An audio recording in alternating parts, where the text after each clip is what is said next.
Welcome back to the Stephen A. Smith Show right here over the digital airways of YouTube and, of course, iHeartRadio. Let's get right to week 4 of the NFL season with my next guest, the Hall of Famer, who spent years with the Minnesota Vikings, where all he did was catch touchdowns. He's a Hall of Famer, one of the greatest wide receivers in the history of football, and a pretty damn good NFL analyst, if I should say so myself. The one and only Cris Carter, CC himself. What the hell is that? You got a gold background, bow, curtain back. What's going on? No, this is not the home studio. This is not the crib in Boca.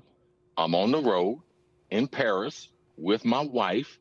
It happens to be her birthday. We're celebrating in Paris a couple of days. And then we're going to see your guy, Aaron Rodgers, play against my undefeated Vikings. But I wanted the people downstairs to show you. Now, it's not time to pop the bottle yet on the Viking season. But we do. We got a little Dom Perignon going on here. We got some purple balloons for you. We got a chocolate football here for you, Stephen A. Because the reason why even football fans in Paris are excited about the Vikings, because what other team in the NFL could be undefeated and defeat 3 other playoff teams that won games the previous season that you wouldn't be saying, wow, this team's exciting. Man, I can't wait to see them play. Only the Vikings could do that, and then you not acknowledge their success. I'm going to start off getting to them right now because they are 4-0 on the season after beating Green Bay, was up 28-0, almost blowing that game. How are you feeling about your Minnesota Vikings at this particular moment in time? I ain't going to lie to you. I actually have them as the best team in football at this particular moment. I can't believe I'm saying it, but I got to give respect where it's due with an undefeated record and a defense led by Brian Flores, who's showing me a little something, and not to mention Sam Darnold as well. How are you feeling about your Vikings? I feel great about them. If you look at the 8 or 9 free agents that Brian Flores went out and got, not household names, not, people are not going to be reading the press clippings about these football players, but he knew the players that fit into his system. So for me, when you're playing that type of defense this early in the season, and then coupled with their all-pro tight end is not available yet. He's going to start getting ready, probably come off the IR in the next 4 weeks. We saw last year's first-round pick. When he's in the lineup with Justin Jefferson, he's capable of being an all-star by himself. And Sam Darnold, man, our coaching system, they've been recruiting Sam Darnold since he was in high school. We just happens that our head coach, Kevin O'Connell, he was at a passing camp, Elite 11, when he was in high school. So he also followed him at USC. He also did background checks on him when he was coming into the league. So Sam Darnold was always a great athlete playing quarterback who he thought, when he got drafted by the Jets, he was the youngest player in the league. So this is a coach that's been after this player. And now with the other system that we have around in the system, the other players we have, and the defense, that's why you're able to see success for Sam Darnold like he's never seen his career. Well, what the hell was he doing the last 6 years, CC? I'm looking at him right now. Number 1, leads the NFL with TD passes, leads the NFL with a 118.9 passer rating, 3rd in the NFL with a 73.6 QBR, okay? And 2nd in the NFL to Brock Purdy, 8.8 yards per pass attempts. Where the hell was this Sam Darnold the last 6 years? Stephen A., we see this every year. We watch organizations ruin quarterbacks. Carolina Panthers, just recent history. But this goes back 30 years, man. If you're not in the right system, if you don't have someone looking for your best interest, guess what New England's doing right now? They realize Jacoby Brissett's their best option. We're not going to put that kid out there to get all those sacks, all those bad memories.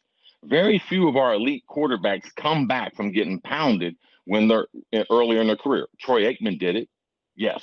Peyton Manning did it, but very few. So just like Bill Belichick talks about more games are lost than won, more quarterbacks' careers are ruined by bad organizations and coaching. And that's what Sam Darnold experienced, which a lot of other quarterbacks experience in the league. Why are they getting away with it? You know, Tom Brady came on this show weeks ago and actually spoke about this, CC, where he talked about quarterbacks being thrown out there earlier, not prepared, not receiving the level of coaching and tutelage that guys like himself and various others received leading into their careers as starting quarterbacks in the National Football League. Why do you think that is, considering that the quarterback position is the most popular position, most important position in football, like so many of them are being abused and not tutored correctly? How has this happened in the National Football League? Well, the number one thing is the organizations listen to their fan base too much. And they think when they watch these kids play, USC, even Ohio State, Alabama, oh, they're instantly ready. No, they're not ready for the NFL. The types of defenses, the play calling, the amount of pressure that they face week in and week out. It is not it's not a position that most kids are ready for. So, but to take the time, because if you're at the top of the draft, you lost a lot of games. And most coaches and the organization is not going to be patient with that coach if he's lost a lot of games. So they force the kid in there to try to start that timetable between coach and quarterback. And that mix doesn't always work. Man, when you're making Kool-Aid, sometimes you need a little more sugar than what they tell you on the packaging. And with these kids, they need a little more time to wait. Like Tom Brady said, Aaron Rodgers has said the same thing in the last couple of weeks, to develop on the sideline before they get in there and have to face that intense pressure. Cris Carter, I'm going to transition to the Baltimore Ravens. They started the season 0-2, and now they're back to 500 after the beatdown they put on the Bills last night, 35-10, by the way, behind Derrick Henry, opening the game with an 87-yard touchdown run straight from scrimmage, finished the game with 199 yards. All I can think about is how stupid the Dallas Cowboys were not to go after this guy and ultimately signed him. It would have cost you anywhere from $6 to $8 million, but somehow, some way, Jerry Jones is telling us they didn't have the money. Well, the Ravens found it, and having him in that lineup, I think the Baltimore Ravens look incredibly formidable. What did you peel from last night's victory over the Buffalo Bills? Week number one, I told you it takes a little bit of time for Derrick Henry to get situated in Baltimore's offense. Baltimore doesn't run the type of running plays that he is used to. He's used to having a lead back, but now Baltimore, great coaching staff, they're going to figure this thing out with Lamar Jackson. So I'm glad that he went to Baltimore, because low key, he's going to be able to develop there. He's a great player. He's been playing off of Broadway there in Tennessee. He deserves some playoff success and what they have offensively around him. And we know defensively they are going to be up to speed by the end of the season. But I think what he can do with Lamar is a better mix than with him and Dak Prescott and playing in the limelight of the Dallas Cowboys. Jerry Jones, you spend money on what you want to. When your team is worth $10 billion, you can make it work. He didn't make it a priority, and that's why the running game will suffer throughout the season. Well, it's amazing how you talk. CC, this is CC. I mean, CC here, he's astute with his analysis, and he's breaking down the game and all. But when it came to Minnesota, I saw emotion. I saw enthusiasm. I saw a cat that said, yo, I'm down here in Paris, and I'm about to roll over to London, and oh, by the way, we going to handle our business against the New York Jets. You sounding like a guy that think the Minnesota Vikings going to win the Super Bowl, but you talking about Baltimore, and I sense none of that enthusiasm whatsoever. Last time I checked, Minnesota don't have Lamar Jackson, and they don't have Derrick Henry. But also, Minnesota doesn't have to go through Kansas City to get to the Super Bowl. If you look at the NFC right now, and you look at the way we've knocked off two of the superior teams, that being San Francisco and Green Bay, it's going to be nip and tuck down the stretch. But how many teams do you know are going to go on a stretch where they're going to win 4 games? Baltimore, yes. Do they have Super Bowl aspirations? But they're 2-2. My team hadn't lost a game yet. So why should I be talking about Super Bowl aspirations in Baltimore, even though I'm excited about what Baltimore can do? Because you have foresight. That's why, because you have foresight. You have football brilliance. You see things before other people see them. You seem to be feeling that way when it comes to Minnesota. It ain't just because they undefeated. You just brought up the path of least resistance. You saying they in the NFC, but in the AFC, yes. I see the Chiefs, even though they 4-0 after beating the Chargers 17-10 yesterday. I see a team that lost Rashee Rice. He's going to be out in all likelihood for the year with the ACL injury. That's what they're speculating about. We'll know definitively shortly. But in the end, I'm looking at Pacheco out. I'm looking at Hollywood Brown out. I'm looking at Clyde Edwards-Helaire. He's out even though he's expected to come back. Now Rice is going to be going. And you bringing up Kansas City and how they're going to be in the way? Really? That's what you're doing? Well, they've won back-to-back Super Bowls. Now, the Super Bowl, the football gods are speaking now. That's what you start to hear with those injuries. There's a reason why no one has three-peated in the NFL, the most brutal and most physical of sports. And that's because of injuries, continuity, and free agency. And now they've lost their best target. Like, you're not going to be able to replace him with Hollywood Brown late in the season. Like Rasheed Rice, this dude was on the cusp of being a star. Started moving him in the slot. Started taking away Travis Kelce's routes by putting him in Travis Kelce's spot. So I don't believe Kansas City will repeat, but I still believe that they're better than Baltimore. But yeah, I get you, CC, but here's the deal, man. You're a wide receiver. You watched Kansas City drop 44 passes last year. 44. They ain't never seen anything like that happen. And they still won the damn Super Bowl. So if you can win the Super Bowl even though your receivers are dropping passes all year long, how come you can't overcome some of these injuries, especially when half the guys are going to be back come playoff time? Well, top 5 defense. That's right. Top 5 defense last year. And this is what I respect about Kansas City. Now, I'm getting ready to say something, and I hope you catch this. Every time a team wins, it creates an algorithm for the whole team, even the players that aren't that good. We always talk about the star players, but now every time I win a different way, it creates another algorithm for my team to be able to win. So when I told you about the Pittsburgh Steelers, they could only win a certain way, and we saw that this weekend, Kansas City can win more ways, and they have the best player. So I'm going to always give that respect because their algorithms, special teams will win us a game. Defense will win a game. Patrick Mahomes will throw for 350 and win us a game. All those things are already in the computer. So you have to respect that. See, you saying all of that, but you sound like a YouTube expert instead of somebody that's pointing out the realities of the National Football League. Algorithms, that's what you brought up to support your position about Kansas City. Algorithms. Every time you say something into your phone, it creates an algorithm for who you are and your personality. In sports, I didn't know that. Every time your brain wins a game together, they got new players. It creates more belief in the system. Andy Reid, you know what he's telling them today? Hey, guys, we did this last year. We didn't have a star receiver. So guess what we're getting ready to do? We're going to spread this thing around. Guess what Patrick Mahomes is saying? He's saying the same thing. Guys who haven't even been on the team knew. Worthy, guess what he's saying? I believe in these guys. Why? They've won a lot of different ways. Yes, man, that's why it's important to win different styles of football games because it creates a culture that does not panic when you have to win in a way that is you are not accustomed to winning. Going back to Sam Darnold and the Minnesota Vikings, is he the best quarterback in the NFC? I believe he's in a great situation. That's not what I asked you, CC. Is he the best quarterback in the NFC? No, he's not the best quarterback. Who is? Say it. It's a rookie.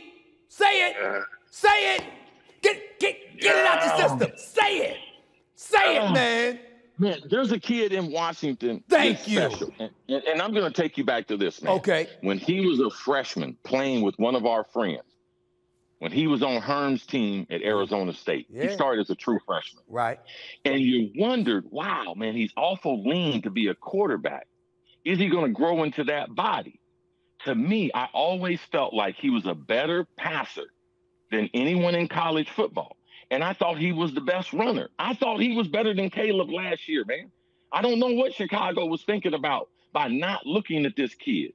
He rushed for 1,000 yards in college football. Really? Threw for over. Man, so you saying if you would have watched him Commanders, you would have took Jayden Daniels with the #1 overall pick? Yes. 40 time. Height. Man, Caleb Williams, man, he's a little height challenge, bro. And the one thing he does special is all that scrambling around. That ain't special in the NFL, man. There's only one guy that gets away with it. Well, Aaron Rodgers used to do it. Patrick Mahomes does it, but there's no one else doing that. They were giving him bonus points for, oh, man, he makes plays off schedule. That ain't what you want your quarterback to do. You want him in the pocket. And then if he have to make a play off schedule, do that. You don't want that to be the main thing. So, yes, I thought Jayden Daniels, and I thought with DQ in Washington, man, DQ is a quality coach, man. And I believe his second time being a head coach, he's going to do it better than Atlanta. They got something special in Washington, man. I look at Jayden Daniels, and I hear what you just said. When I think about Caleb Williams, I'm looking at you got Eberflus in Chicago. They got Quinn in Washington. They got Cliff Kingsbury in Washington. Give him respect where it's due, how he worked with the quarterback. Give Quinn credit. He was a head coach that took the Atlanta Falcons to the Super Bowl. They might have blew it, a 25-point lead against the Patriots, but at least he got them there. You've got the right structure around Jayden Daniels. I think Chicago's getting there, but right now, Caleb Williams usually running for his life. Go ahead, drop it on me. Kyler Murray sabotaged Cliff Kingsbury's career in Arizona, man. How is that? Explain. What do you mean by that? Dude was not spending the amount of time that you need to be. You know, when you open up your tablet in the NFL, they can measure how long you study. Oh, okay. He didn't figure that out. Gotcha. So, you know, I got people in Arizona. He is not a student of the game. That's why they were contemplating, do we give him this big money? And you see that his overall attitude and his inconsistent play there in Arizona, that's what ruined Cliff's career. So you can see the venom that he was throwing out there last week when they was in Arizona. That was a special game plan that he came up with. Oh, yeah. Well, that's him being the offensive coordinator, and they kicked Arizona's ass. Make no mistake about that. But what I'm saying to you is I want to make sure I'm clear, because we remember when Michael Vick was in the National Football League playing for the Atlanta Falcons, and we remember years later he revealed that he used to take the playbook and throw it in his trunk, and he never really studied it. Are you saying, essentially, that's what Kyler Murray did, and that's what made Cliff Kingsbury look worse than what he actually is, and what we're seeing now is the version of Cliff Kingsbury that we should be seeing as an offensive coordinator? Well, is that what you're saying? Two things. That's what I'm saying, and that's what happened in Arizona. They would have been much more successful if he was a student of the game. Remember, he was trying to play us coming into the game. Oh, I'm going to go play baseball. That was just to get the money and get that second contract in football. Damn. But since then, he has become more of a student. But when Cliff was there, that right there altered the arc of his career. And you will now start to see with Jayden Daniels, Cliff Kingsbury will be a great candidate to be one of the next head coaches in the NFL, given what they're going to put out there offensively. Wow. Let me transition from my Pittsburgh Steelers before I let you get on out of here, because they fell at 3-1, losing their first game of the season to the Indianapolis Colts. 27-24, was down 14-0 for crying out loud. Justin Fields played well despite the loss, going 22-34 for 312 yards and a touchdown. I saw some things from Justin Fields yesterday. He helped bring him back. He made some plays with his feet as well as his arms, et cetera, et cetera. I was very disappointed how sloppy the Steelers looked, how sloppy their defense looked as well. But in the end, I'm of the mindset, I'm now having a hard time imagining, as much as I want to see Russell Wilson in a Steelers uniform in terms of to find out what he could do, I can't see you removing Justin Fields. The way that he's looking. He's getting better and better every week. Am I wrong in feeling that way? No, you're not wrong. And I started the season on the opposite side. I was saying that Russell, because of the injury, when he gets healthy, needs to be back in there. But I believe it's been a great month for Justin Fields. And he's had a couple games where he's thrown for over 250, 300 yards. That's not going to be his forte. But the one game they lost, it wasn't because of him. So now we got a sample size of a month. He knows that great defense they have. He's been able to effectively get used to the receivers that he has. And especially the last 2 weeks, I have to tell you, you can see the improvements in his overall passing game. And that's what you want to see from a young quarterback. Even though it's his second team, he is still a very, very young quarterback in this league. I wanted to say that was the last question, but I lied my ass off. I got another one because I got to transition to the Philadelphia Eagles because of this one reason. They got blitzed by Tampa Bay the other day, on Sunday. Nick Sirianni and Jalen Hurts don't seem to be on the same page.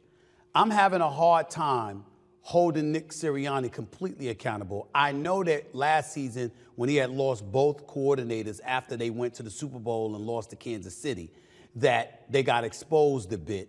This year, he brings in Kellen Moore as his offensive coordinator. You don't have A.J. Brown. You don't have Devontae Smith. You don't have Lane Johnson, okay? And I can't hold Jalen Hurts but so much accountable in that regard, but he's still turning the football over. Doesn't seem to be anything near what he was a couple of years ago. People are starting to lose faith in Jalen Hurts. Some would say faith in Sirianni. Where do you fall in that thinking? I'm losing more faith in the coach than the quarterback. Because I have seen the quarterback go through adversity and come out on the other side several times. A couple times in college, even early in his pro career before they gave him the big contract. I mean, they're just one throw and catch away from winning the Super Bowl. If they're able to complete one of those passes late in the game, are we still saying the same thing? The one thing that's been consistent in Philadelphia the last 2 years is Nick Sirianni and his inconsistency. He says something stupid every week. Man, you paying guys millions and millions of dollars. He's talking about all the mistakes on the field are his fault. That's a lie. The coach is never supposed to lie to you. And when you come in the locker room and tell, oh, I'm dropping passes, I'm making mistakes, I'm missing blocks, I'm blowing coverages, and the coach is taking the blame for that, that's stupidity. That's lack of real leadership. And every week he has bulletin board material that if I'm the owner, if I'm the GM, Howie Roseman, then man, I'm cringing. And this is going to be one of the jobs that's available next season. I told you early in the season, Bill Belichick is going to have an opportunity to come back and coach. Right. And the Philadelphia Eagles, I do believe, will be looking for a new head coach after this season, given the abundance of talent that they have. Right. Who would need Bill Belichick more, the Eagles or the Cowboys? Man, stop with the Cowboys. What do you mean stop with the Cowboys? They need it. They need it bad. They need Bill Belichick bad. When they change their owner, then you can ask me that question. As long as they got Jerry Jones, and you know Jerry Jones. Jerry Jones is not fooling with Belichick, man. He's not going to fool with him, man. He's in his 80s. Time's running out. Steve, did you invite me on this show to tell you what to do? Yeah. Or did you invite me to collaborate with you? I invited you to collaborate with me, man. Okay, thank you. That's what Belichick is not doing that. Belichick's not doing that. Well, what was stupider when you talk about Sirianni and what he's done? What's more stupid?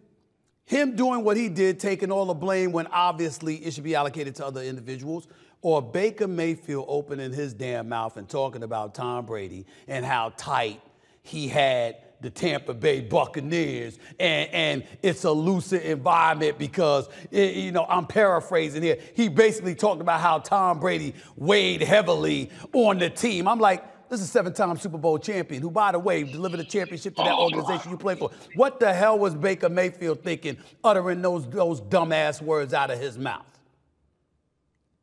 Stephen A., man, I spent 16 years in this league. I lost 2 NFC championships. I never made it to the Super Bowl. A lot of the games I lost, Stephen A., I sat in my car in the parking lot and I cried. I hate losing.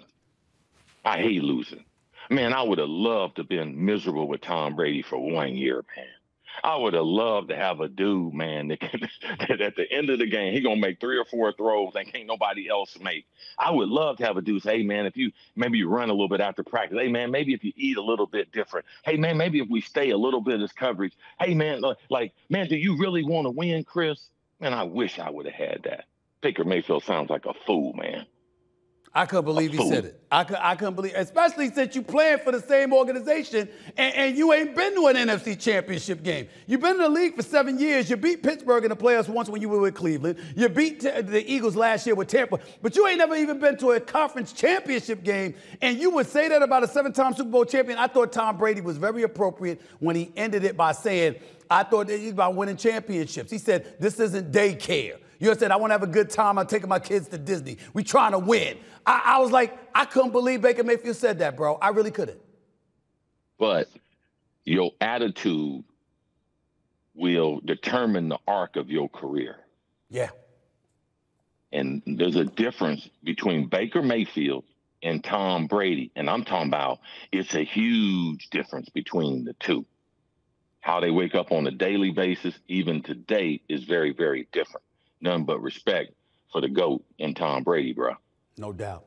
Man, go ahead and enjoy Paris, man. I tell your wife I thank her for allowing you to have this time. You make sure you take care of her, you know what I'm saying? All right. All right, do what you got to do. We're not popping for the Vikings yet, but we're going to put this on ice.